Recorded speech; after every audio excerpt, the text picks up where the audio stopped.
So it is time for our live session on BBC Music introducing In the Southwest, and it is my great pleasure to say that we have got Daisy May in the studio. How you doing, Daisy? Hello, I'm good, thank you. How are you? I am doing very well. Thank you for coming down. I know you've come from Plymouth down to Truro. Yeah. Long old journey for you, so thank you for coming down. Thank you for having me. So the last time we saw each other was the Great Estate Festival, wasn't it? Yeah, it was, yeah. Where we spent about an hour waiting for a television hit of 15 seconds, which is always good fun.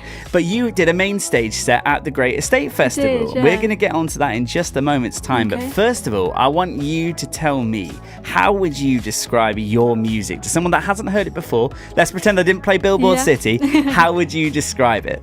I describe my music like sort of acoustic indie pop with a bit of jazz in there as well. My lyrics are often about like staying true in times of uncertainty and just like having an open mind. Yeah. I think there's a lot of soulful vocals to what you do as well. Thank you. They come through really quite powerfully at times. In terms of artists, like, let's go back to your roots now. And what was on in the house? What were your parents listening to? What got you into music? Well, when I was really little, it was the Spice Girls. Absolutely. When I was 4, my mum. Heck yeah. My mum took me to see the Spice Girls at their reunion tour. So like when I was very young, like there was a lot of music.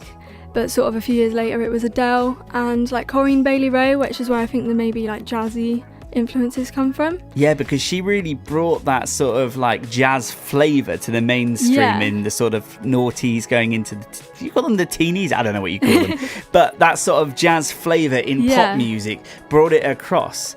So I can imagine that's quite a jump from Spice Girls to Corinne Bailey Rae and Adele. Yeah. Well, that's good though, because would you say the Spice Girls, and I can't believe we're talking about the Spice Girls, but would you say the Spice Girls getting that early pop, seeing what people can do on the stage, seeing how it can like captivate people, do you think that kind of influenced you at all? Yeah, I loved it. I found it so exciting, and like I just used to love singing all the time. So I would love to sing along to it and that. Which was your favourite Spice Girl? Probably Baby Spice. Which one was that one? Emma Bunton. Thank you. I pretend I knew that one. So, could you always sing? No, not really. No. Because some people are just, they're born with it. Yeah. Did you have to work at this? Yeah, I did. When I was like about 11, my mum said to me like, "Oh, you can actually sing a little bit," because I could sing all the time. But she wasn't really like it was that good, but yeah, around sort of 11, 10 is when I really got into it and started playing guitar as well. Isn't it funny how just like a little comment like that can make you think maybe I could do this? Yeah, definitely. Like genuinely, like you said, I can sing a bit. Well, I'm going to go sing a lot and let's see what happens next. So what was the next step then from going, okay, I want to play guitar, I want to sing. Did you get lessons? I used to like join clubs at school. Oh, okay. Yeah, I found that a bit more fun than lessons, like just sort of being with other people, doing it in a band instead. So I did that for like a couple of years and just like kept practicing all the time. Did some like open mics and like the Open Mic UK competitions and things like that when I was about 12. 12? Yeah, so that was like really good experience. And then when I was about 14, then started writing my own songs. Wow, okay, so that's quite a young age to start writing your own songs. I mean, 12-year-old going up to do an Open Mic UK competition, that must have been so nerve-wracking. It was, yeah. And like, looking back now, do you still feel like, oh my gosh, I can't believe I did that? Yeah. Yeah, well, I can imagine. But now you've played on a main stage at a festival, you're talking on the radio, about to do a session. Looking back, does it feel surreal when you get to do all these cool things? Yeah, it does, yeah. Because in the moment, you're just like, you feel so nervous, and then like you're doing it, and then it's done, and it's out the way, and it's like, oh my gosh, yeah. And I'm a firm believer in patting yourself on the back. So you need to look at how far you've come to do what you're doing now. Because a lot of people, especially in the music industry, are what's the next thing? What do we do now? How do we move forward? And I'm a firm believer when people come on the show to take a moment to appreciate how far you've come. So well done to you. Oh, thank you. Let's talk a bit about the Great Estate though, because main stage, Daisy, that's great. How was it? I loved it. Yeah, it was the first ever main stage I'd done. So again, I was very scared, but I did really love it. Yeah, and everyone was really nice as well. I had some CDs at the front and a few people came and bought them, which was really nice. Oh, that's always nice, isn't it? I love that you're still doing CDs as well. 'Cause some people are like, oh, I'm not doing CDs anymore. Long live the CD, I say.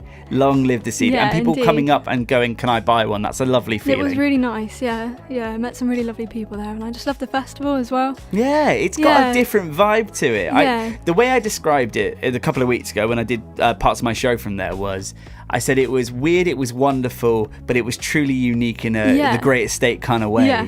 And that is the only way I can describe it. Yeah. You know, I went into the tattoo experience, Yeah. so I didn't get a tattoo. Right. But I don't think they were really tattoo artists. I think they were a theatre company. Right, and I went okay. in thinking it was an actual tattoo place with my microphone. Boy, did I get out of there quick.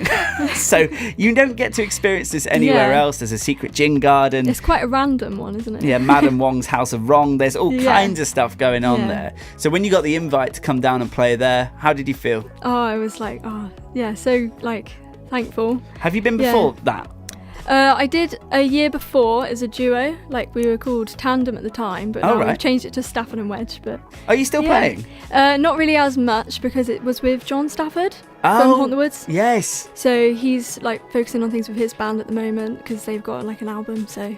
And I was focusing on my solo stuff, so... Yeah, because we caught up with John while we were there as well. Obviously, Haunt the Woods doing bits at the moment. Yeah. Love on Radio 1, Daniel P. Carter, and then you got Alex Holcomb, and they've just been signed and stuff. But I love how wholesome and chill he was to chat to as well. Definitely. Like, it doesn't affect him. He's like, I'll just play anywhere. Yeah. Sat there playing in a chair in a field, just chilled out, having a lovely time. Yeah, literally. And I can imagine you're a similar kind of person. You just want to play. Yeah, definitely. There's no sort everywhere. We'll get onto goals a little bit later on because I know every musician has their own goals, and I'm sure you have your own goals as well. But that being said, when John said to me, all I want to do is play. I don't care where it is. I don't care if it's a birthday party or in front of like thousands and thousands of people. Yeah. Do you still have that love of music where you think, actually, I don't care about the gig. As long as I'm playing, I'm having fun. Yeah, definitely. That's the main thing. Because you talk about staying true to yourself in a lot of your songs. So I'm assuming that translates across. Yeah. And because music's so powerful as well, I always think that live music makes a difference wherever you are. Even if it's just like down the street, and you hear someone busking, it's just really nice. It makes a difference. I mean, that's why services like Introducing exist, because we can find those people and push them a little bit further. That's really good. Your first song tonight, I have already played the recorded version. It's called Billboard City. Tell us a bit about it. So Billboard City is a song I wrote when I was walking down North Hill in Plymouth City Centre, and there was loads of billboards everywhere, and they all had the same message, and it just reinforces the idea that we are always made to believe that we need something more in life, and where it just sort of takes us out of the moment. And so this song is about breaking away from that, we don't always need something else. How apt after what I just said a moment ago about keep wanting the next thing and moving on to the next thing. We need the next thing and just being happy in what we have. Yeah, literally, yeah. How appropriate. Right, Daisy May live in session on BBC Music, introducing In the Southwest. This is Billboard City. Thank you.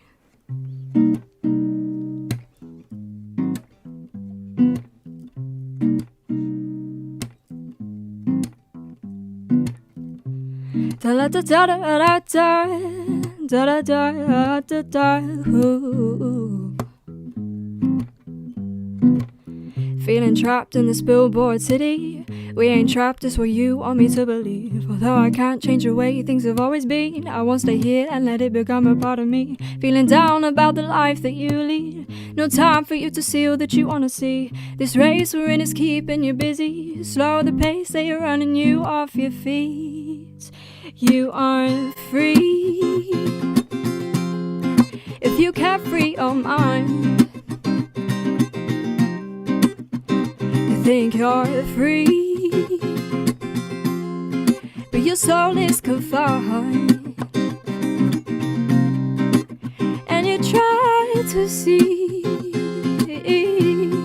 but you don't open your eyes. You hold back, afraid to see outside. Not everything is a box to be ticked. No, you can't keep adding things to the list. Realize one day that you have nothing more to give, and I am missed by not taking the right risk. Buildings tower over me so much that I can't see the sky. And all these bright lights are only an expensive disguise. In the city of fines and rules and ties, fake news, grey minds, they don't hear the people's cry. What will it take for you to realize we're getting wise? So push it aside, 'cause you aren't free. No, if you can't free your mind, you think you're free, but your soul is confined. And you try to see, but you don't open your eyes, and you hold back, afraid to see outside. So I look around this billboard city, see we ain't trapped, that's what they want us to believe. Yeah, we can change the way things have always been, 'cause only we can keep ourselves free. Oh, oh, oh, oh, da da da da da da da da da da da.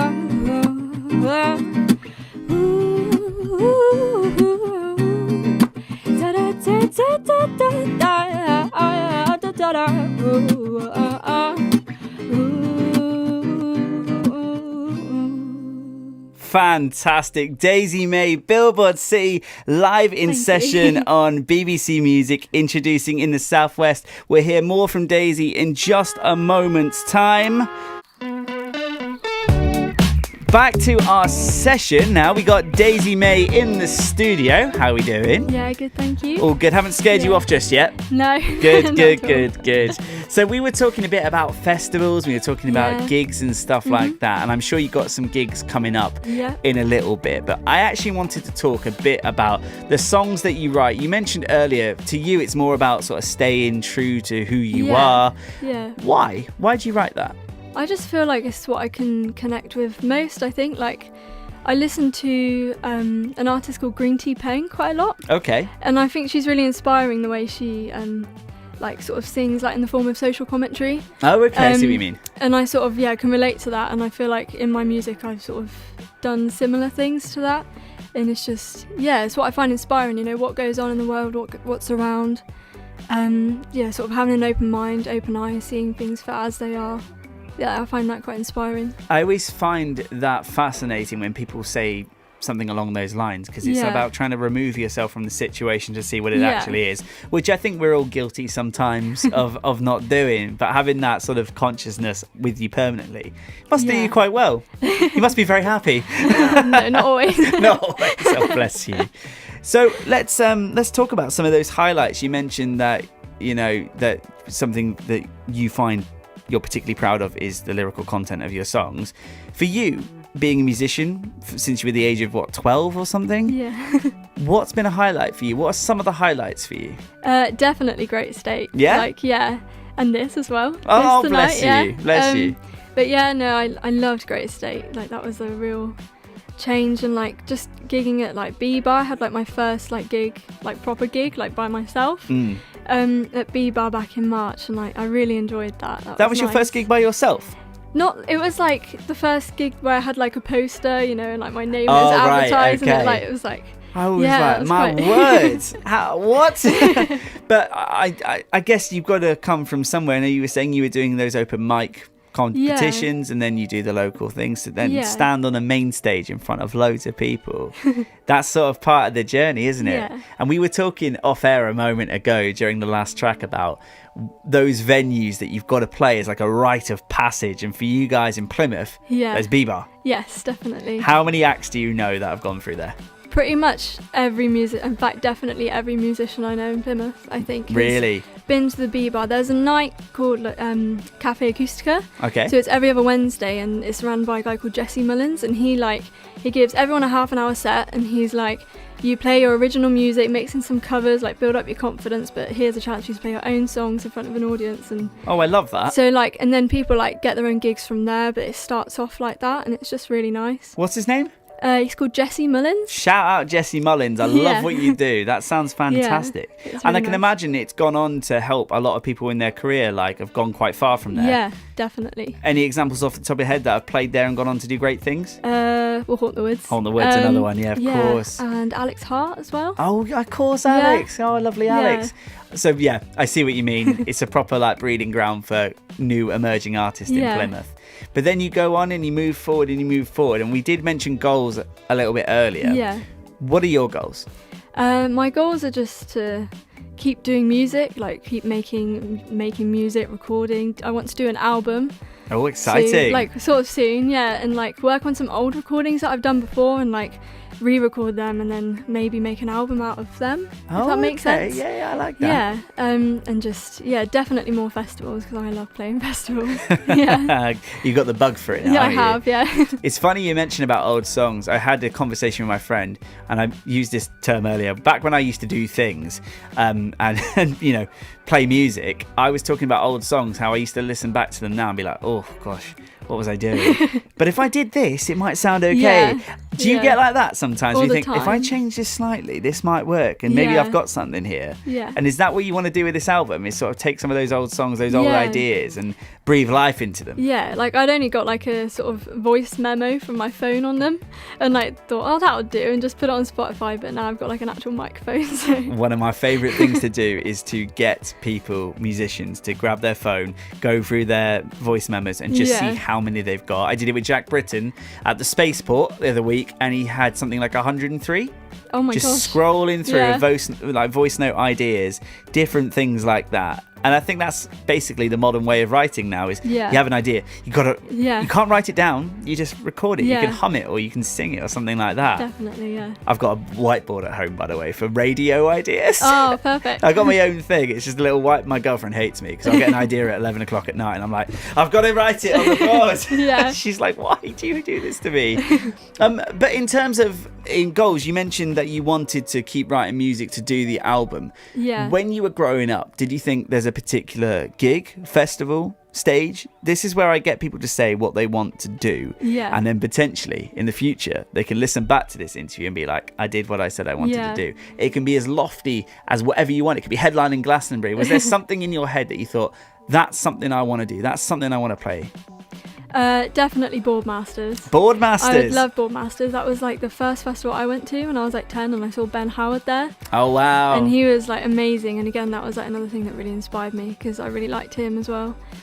And also I'd like to do, like my dream is to do an Eden session. An Eden session? That'd be good. What, your own or like a support or just anything? Either, because I saw Nick Mulvey supporting Jack Johnson there in like 2018 and it was like the best gig I'd ever been to. That's amazing. Yeah, it's so good. See, these are very achievable goals, Daisy. Just keep working hard. I'm sure it will come your way. Especially like Eden and Boardmasters. These are on our doorstep as well. And I think you're right. Boardmasters is kind of another one, a rite of passage festival. Because that was the first, like one of the first festivals I went to when I was a teenager as well. So it is a bit weird when you go there now and it's grown into this behemoth of a festival. It's like a national festival. Much bigger. Radio 1 are there. And I was like, I used to just come here when I was 16. Like, it's crazy how much it's grown. Anyway, enough of us reminiscing about old times in Cornwall. Your next song tonight, which one is this one? This one is called Start Again. Okay, tell us about Start Again, because I've heard this before, haven't I? Yes. I played this before. A few weeks ago, yeah. So this song I wrote after facing a couple of losses. I lost my granddad and my dog in quite a short space of time, within a few months of each other. And yeah, I wrote it like, especially with my dog, like, because, you know, like, they bring such a presence to your house. Yeah, they're family. They are. So once he was gone, like, the house felt so empty, it just wasn't the same anymore. And I just didn't want to be at home, I just wanted to be out and, like, go away. But then you sort of realise that you can't delay grief, like, it will just catch up with you eventually. Preach. Yeah, it will just catch up eventually. It comes and manifests in many different ways. Sometimes it's rational, sometimes you could be having a shower, sometimes you could just be walking down the street and it will just come out at you. Definitely. So yeah, you can't distract yourself for so long. So this song is about just facing things instead of running away from them. Wow, okay, so Start Again, it's about facing those, I want to say demons, because they're not, I mean, I suppose they are. They kind of are demons, aren't they? They kind of just won't leave you alone. Yeah. Fair enough. Start again, live in session on BBC Music, introducing In the Southwest. This is Daisy Grace. May.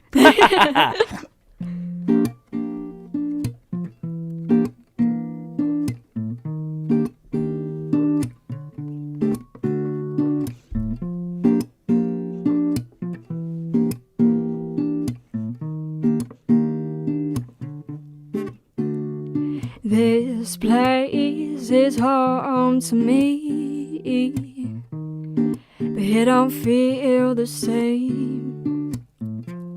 A shadow of what used to be. It's hard to stay with all these memories to face. And so I look for these escapes, but after all this time, still my mind goes back to you. And I try to go above, only to find the only way left is through. And you can't keep running away. But here I can't stay.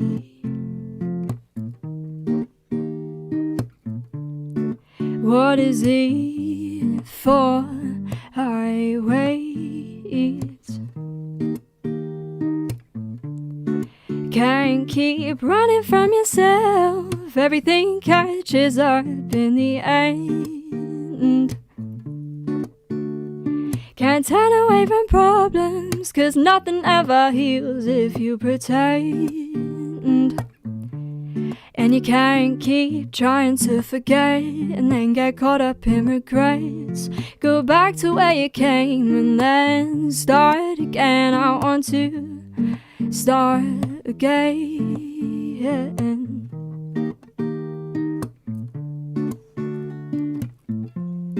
So many things I didn't say that only I could undo. Didn't deal with what came my way, so the pain was left on you. And maybe if I stay away, I wouldn't notice all that I was missing. But it ain't worth losing yourself and your truth. Spend time with those who have always been around you, 'cause you can't keep running away. But here I can't stay.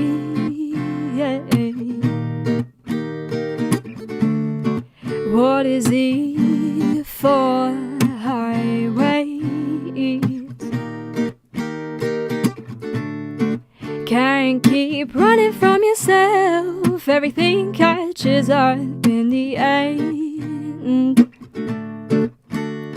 Can't turn away from problems, 'cause nothing ever heals if you pretend. No, and you can't keep trying to forget, then get caught up in regrets. Go back to where you came and then start again. I want to start again. Instead of running away.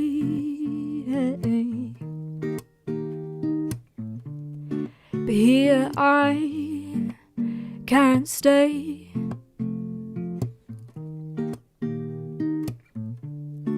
What is it for I wait?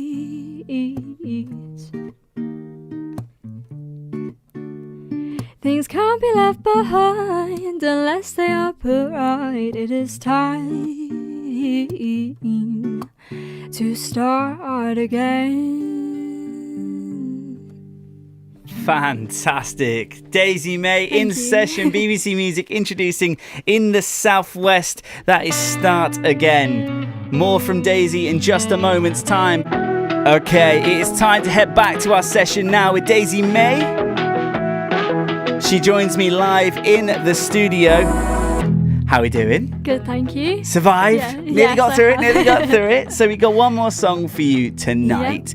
Before we get on to that, if people want to follow the journey, because obviously first main stage appearance? You're just going to keep jumping up those levels now. So how can people do that? Well, I'm on Instagram as Daisy May Music. Okay. So that's MAE as well. And YouTube as well. I'm trying to set up a Facebook, but I'm like a granny with it and I can't quite figure out how it works yet. So, but yeah, I'll stick with Instagram for now until I can get that sorted. I love that. Okay, so Daisy May Music, just check you out everywhere on there. Or you're going to be uploading a lot, I can imagine. Yeah, Lovely quite a lot, stuff. yeah. So if people want to follow you, you're absolutely fine with that. If people want to book you for a gig, you're also fine with that? Yeah, definitely. Thank you. No worries. On that subject, where can people see you next? Next, I am at the Folly Fest on the 22nd of July. Oh, okay. Which is a charity event that's run by an amazing man called Colin Foster, who we all know as Fozzy. And he also runs the Bee Bar, which is as where we mentioned earlier. Yeah, of course. Yeah. So that's where they can see you next. And when is that? Or am I quizzing you too much? No, that's right. That's the 22nd of July and it's free. Yeah, it's a free one. We love a free event. Yeah, we love a free event. Yeah. Fantastic. Your final song tonight. What is it called? That is I Shall Be Released. And what is it about? Dylan. Oh, it's a cover. Yeah, it's by Bob Dylan. Yeah. Why did you want to play this cover? Because I have always really loved Bob Dylan. Like, he's always been like a really good inspiration lyrically, I think, because he again talks about the truth quite a lot and spirituality and just sort of again having an open mind. And so yeah, like I've always like been inspired by his music. So I wanted to include one of his songs on my EP. Amazing. Yeah, amazing. And I can imagine that's been well received by people when you played it to them. I think so, yeah. You think so? Too modest. Do you play a lot of covers in your set? Quite a few, yeah. I like to mix it up a little bit, yeah. So it's good to give some people like something they know, yeah, exactly. Get them on side, get them onto the originals, and then you're set then, aren't you? Yeah, I quite like changing covers up as well and making it a bit different. Yeah, make it your own. Absolutely. Yeah. Your final song tonight, Daisy, please introduce it for us. This is I Shall Be Released by Bob Dylan. Take it away. Thank you.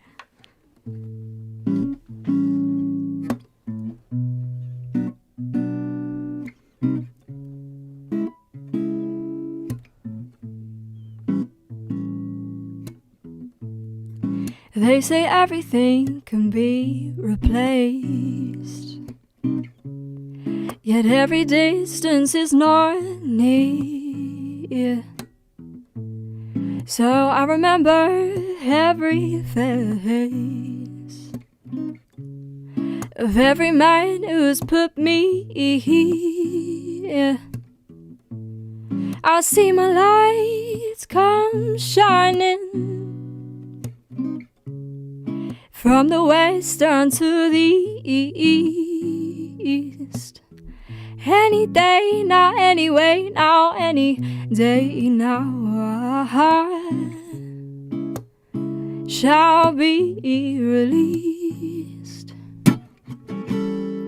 They say every man needs protection,